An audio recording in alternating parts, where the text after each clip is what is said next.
It's thinking. All right, welcome everyone. Welcome to Behind the Scenes with the City of Rollins. Today I have Blaine Schumacher. He's our fire chief for the City of Rollins.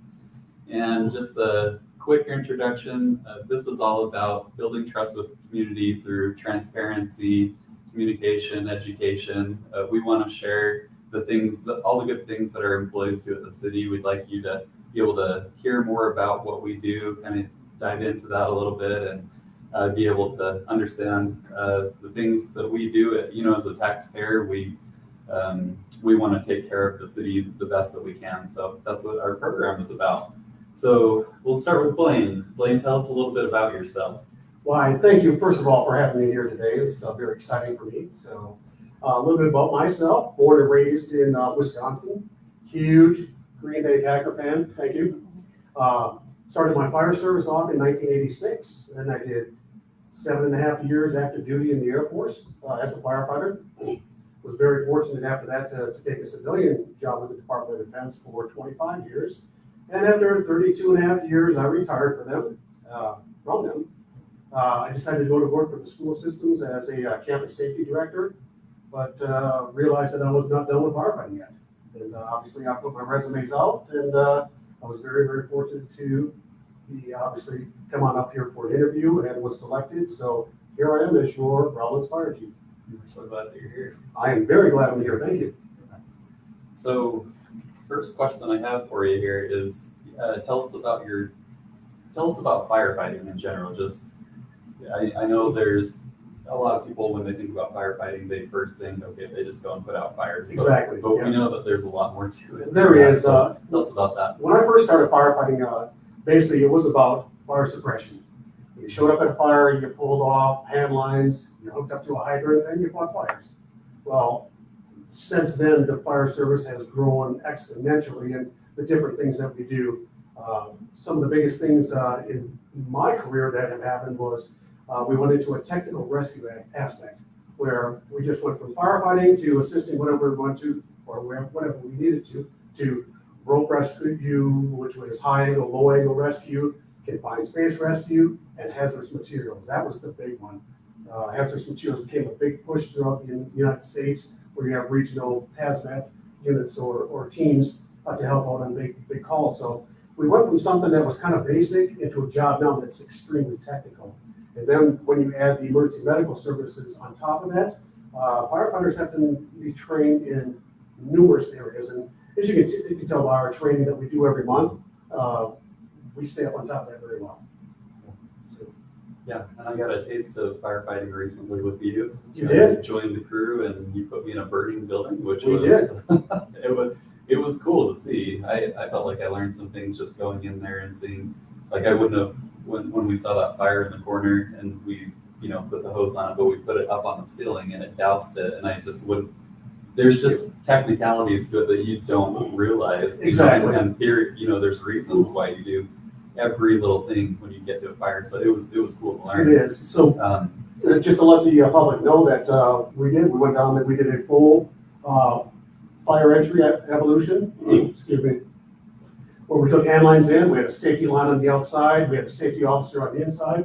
We went through and did some training on the gear and air packs before, obviously, Sean got into it. And we went in and basically, under a controlled environment, showed him exactly what we would do as far as firefighting goes.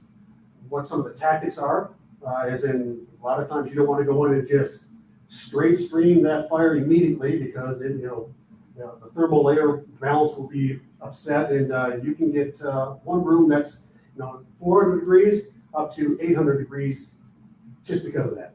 And we taught them how to use different patterns in fire streams, and you did very well. Yeah. And like I said, it was kind of neat to see once you got in there and you started putting water on the fire, how the heat started to rise almost immediately. It was that expansion, obviously, of the fire steam. So yeah, it was interesting to me that basically anytime you're going into a building, you're kind of going in on your knees rather than standing up, because the temperature difference from about right here to right here can be several hundred degrees higher. Exactly. I mean, that's why they say to get down low, but I didn't realize the temperature difference. It's just you learn something. You do, yeah. Like I said, I would have never known. And that's how you enter any building, especially that was a big area. It was open. There wasn't a whole lot of smoke that was, obviously given off from the Class A material that we're using. But once you get into any type of home, look around here, everything here will produce massive amounts of smoke. So when you come on in, there's a lot of times you can't see anything, and you have to stay low just to do that. And that was our second exercise, that It we was. went into a trailer that was completely smoke filled. I mean, you couldn't even see this far in front of you basically. But what was the tool called that we had? So we went in for a search and rescue thing, and what we did is the first part of it was we're going to go in just doing basic techniques. Okay, go in a right-hand search pattern, stay on the wall until you found the victim or the patient that we had there, which we did. And once we found him, we retraced our steps and went back out by pulling the patient out. Then we went in with a thermal imaging camera. We bought 4 new ones, and we have an old one too. Old one was much bigger. The new ones are much smaller, but they each have different, unique principles about them. Like the bigger one, you could actually see footprints on the ground, whereas the new one is like very, very capable with the, you can take pictures with it and videos. It comes in color. So we took those in, and once we did, as we went inside the facility, tell them what happened. Really, you can see any person if you have a straight line of sight, you could see it. The image was so good, I could have been able to see you. I Right. could see your face. We would have been able to It was see that good. first person that we pulled out within seconds versus having to go on like a search pattern again. And that's why we utilize them. We can see how hot it is inside of the room. It gives you a temperature gauge on it. And the biggest thing is when it's smoke filled, is there anybody in there? Because if they are, we will see them and we can make a direct path for rescue. Yeah, it's an amazing tool. It was, yeah, Really, and it was we cool. appreciate being able to purchase those. Yes, It was awesome. yes, that was awesome. Had to get on a little detour there for a second. That's all right. I liked it, and we enjoyed having you down there. Thank you for that. So tell us about the department structure a little bit. You have volunteer firefighters. You have full-time firefighters. How many do you have of each? Sure. So we have 11 paid, 9 of them are operational firefighters. So that means 3 on each shift, A, B, and C shift. We have 2 chief officers, a battalion chief, and myself as the fire chief. Right now we have 15 volunteer firefighters, and we're pending 7 new applications. Come on in. So I mean, it's awesome. Yeah, everything's kind of going very well as far as the volunteer system goes out. We have 2 that we have to interview first, but the other 7 applications look like they're going through very well. So we're going to need to buy more gear, to keep everybody safe, obviously. But whereas in certain areas of the United States, volunteer numbers are dropping very, very heavily, and it's just, I think, a lot of people are so busy. There's not, I don't know, it's not that camaraderie that you used to have, where like the whole city, the families were together. The dad did it, the son did it, the uncle did it, the grandfather did it. We're kind of losing a little bit of that, but with the city of Rollins, we have been very, very fortunate. Our numbers are going up, and I'm excited for that. So, yes. That's awesome. So you mentioned a little bit that you respond to medical calls. Yes, we do. How often does that happen? About 78% of our calls are all medical calls. When I first got here, we were basically a basic life support system where we could go out and act as a first responder or like as an EMTP. Didn't have a lot of equipment to do it. They were taking off the trucks for some reason. Not sure why, but that's okay. The first thing that we did was set up all the trucks to be EMTP certified. That way when our guys go out in the engine companies, they always have that ability to obviously, treat at that level. There was a sticking point with our ambulance. And when we came on in, I basically asked, what was it? We couldn't get the certification from the state. So a couple of well-placed phone calls, and within 5 days we had it. And our ambulance service went online, and that's basically an advanced life support, so we can transport with that. That is a huge improvement for a fire station to have something like that. It's always great to be able to treat on scene, but when you know that you can transport somebody also, it really ups the level of service to the community. So you've been with the city now for how long? About 8 months. About 8 Yeah, months. that's So you probably had, what were some of your first impressions of, the fire department in particular? And do you see some, like when you got there, did you see some strengths, some weaknesses? Yes. Like, it's just curious. I bet citizens would like to hear your perspective. Absolutely. So when Went into the fire station, and first thing I noticed is that our equipment was exceptional. It really was. It was in great shape. You can tell that the firefighters have maintained it very, very well. The training facility we have here in Rollins is really second to none. I've worked at 9 fire stations throughout my 32-year career, and I've never seen one that had this large, this much equipment, and the ability to train in so many different levels of hazmat, gas fires, vehicle extrication, anything you want to do inside of a structure. So was really impressed with that when it started out. The strengths I saw almost immediately were the firefighters had such a positive attitude. It was not a question about what you want us to do. It's like, when do you want us to get it done? And one of the biggest things that I had, or that I love seeing with these firefighters, was when you ask them, tell me about what you want, what you see in the fire station. Tell me about what you want to see improvement areas with. And they were like, here you go. And they had a list of all of them. And I was like, that's impressive. They already had, and they knew exactly what they wanted. So improvement areas, training. Training was one of those things that I will tell you that because of COVID, we kind of had a break in training and certifications, and we want to get all the firefighters ready for their next level of promotion, and we're starting to do that right now. That's awesome. So training would be one of the areas that you'll be kind of focusing on down the road. Any Yes. other areas that you kind of want to focus on in the next, 5 years, kind of bigger picture? One of the bigger pictures are, I really think we have the ability to become an ISO 2 rated city. A 1 would be very, very difficult just with our limited amount of people that we have, as firefighters. You tend to have to be a bigger department to get that.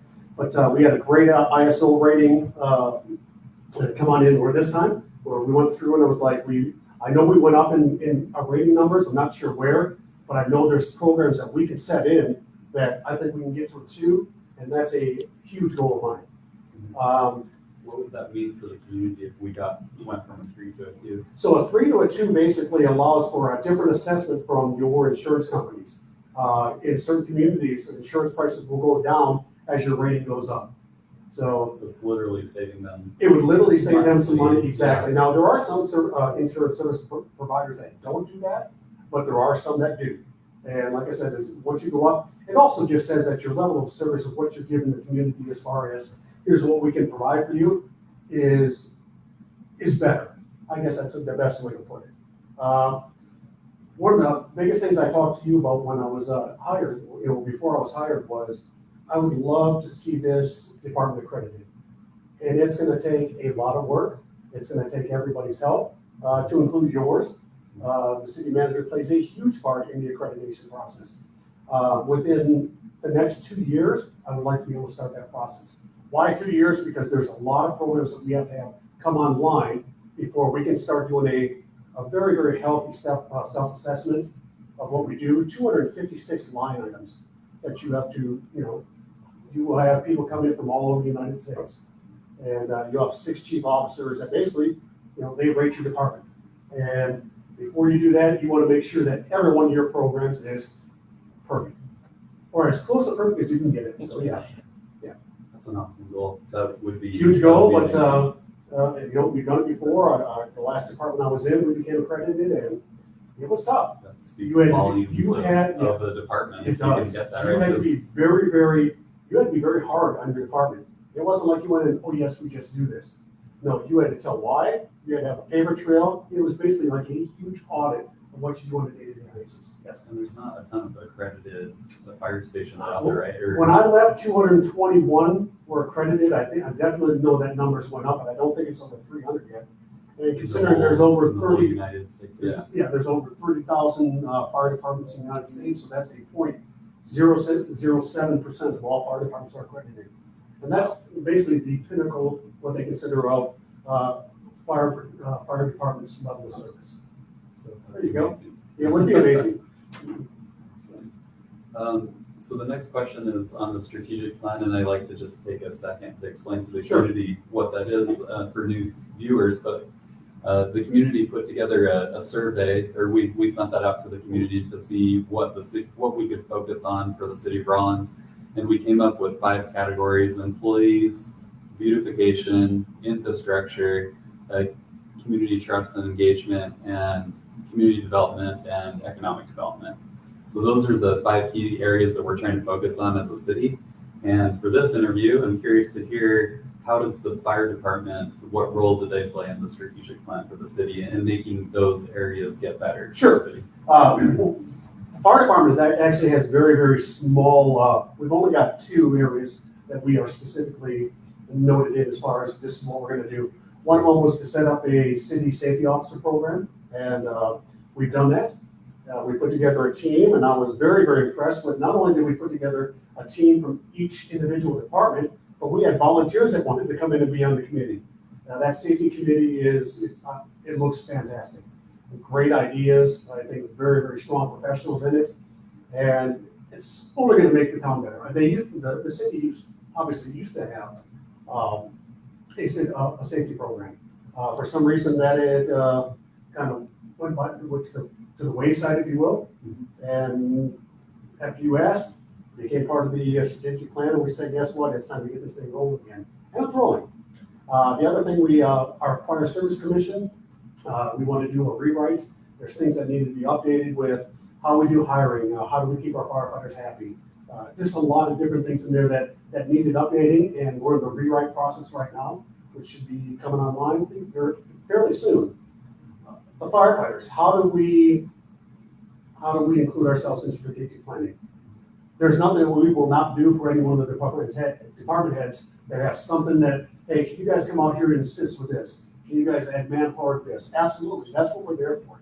The strategic plan is for the entire city, not just public works, not just community development. It is for all of us to have that big picture in mind, and this is what's going to make our city better.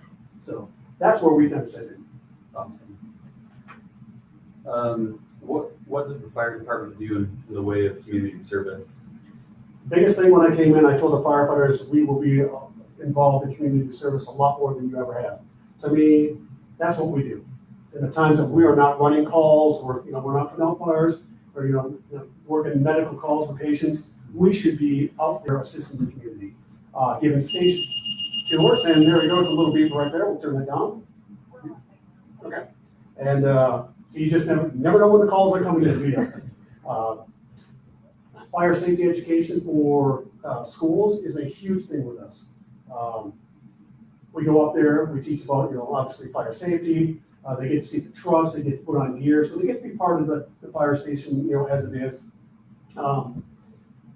We go out to community, obviously up to the community. If people need their smoke detector batteries changed, we will go do that for them.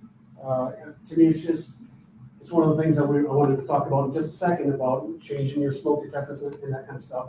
But once again, the fire department is not going to say no to a community member that calls in and says, hey, I need some assistance doing this. As long as it doesn't breach ethical or safety protocols, we're there for you. You call in, hey, I need somebody to help me with this, we will be able to help you. That's what we do. Awesome. So is there anything residents can do to help firefighters? Are you looking for more volunteers?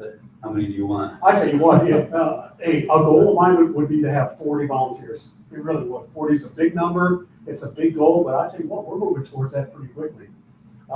Some of the things that community members can do is, I just talked about it. Every 6 months, daylight savings time, great time to change the batteries in your smoke detectors. Smoke detectors save lives, period. Okay? So one of the other things that they can do is, unattended cooking counts for such a huge amount of fires in the house. People start cooking, they get distracted, you have babies, small children, all of a sudden something happens with them. You leave the stove, what's on the stove catches on fire, and it's just a reminder. When you're cooking, if you have to leave it, take it off the burner, turn the burner off. Okay. So that'll make smoking materials, whether inside or outside the house, make sure they're fully extinguished before you leave them. Unfortunately, we've already went on a call this year that kind of breached that protocol, and we just want you to be safe. And so those are 3 different areas that, obviously the city of Rollins residents know about, are reminded about. We can definitely save lives, structures, and it makes it easier on us if we don't have to go to that many more calls. So there you go. Okay, so we're on to the last question, and then we'll open it up for questions from the community. Is there any final message you want to leave with the community or those that are listening right now that you just kind of, I want them to know this? Okay, know this about me and our fire station. I am just blessed to be here. The community has taken me in like I've been part of their group forever. So one of the reasons I really was pleased to come out here because the community members were just wonderful people. If you have questions about the station, Station 1 is at 320 West Walnut. Come on over anytime. We're there to talk to you. Bring your kids over. We'll show them the fire trucks. We got all kinds of neat things to give them to. We are a community service operation. We work directly for you. So your needs are our needs, okay? And we will do whatever we can to make things better for you. So I want people to understand that we are there for them. And anytime you want to come see us, the doors are open. You guys are doing an amazing job, and I'm excited to see all the things that are going to come through fruition in the future. I think there's going to be big It's changes, just- but one bite at a time, right? Yeah. So, we can't just throw it all out and say we can change things overnight, but we do have a nice plan of attack, I'll tell you that. So, Well, thank you very much. thank you. Well, we'll turn the time over to if there are any questions from the community at this time. Looks like we do have some. It's like I'm getting the first one. Okay, excellent. Okay. Will water restrictions last all summer? Very likely they will. We're not, we're getting close to the end of summer and we're making very small gains on our water tanks. And we do need to keep the restrictions in place at this time and into the foreseeable, I would say a month, but we need to keep building up those water tanks as high as we can. So for now, the answer is yeah, it will be in place. Okay, you don't mind me putting on my little specs? Oh, that's a very, very unique question, and thank you for whoever asked that.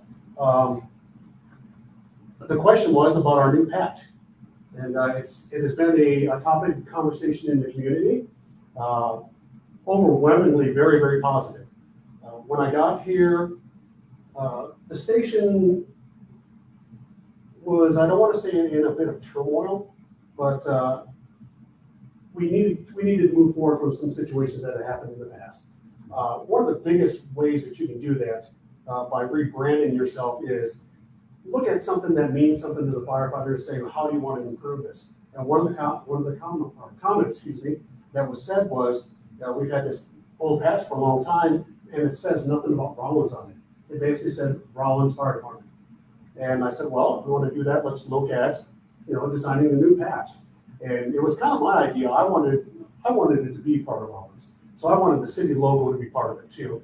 And the firefighters helped design. Everybody had input on that wanted to put input on, or put input in, if you will. And we sent this out. We had a number of different designs that came on out. So finally, when we finally got this and settled on this, I couldn't be more proud of it.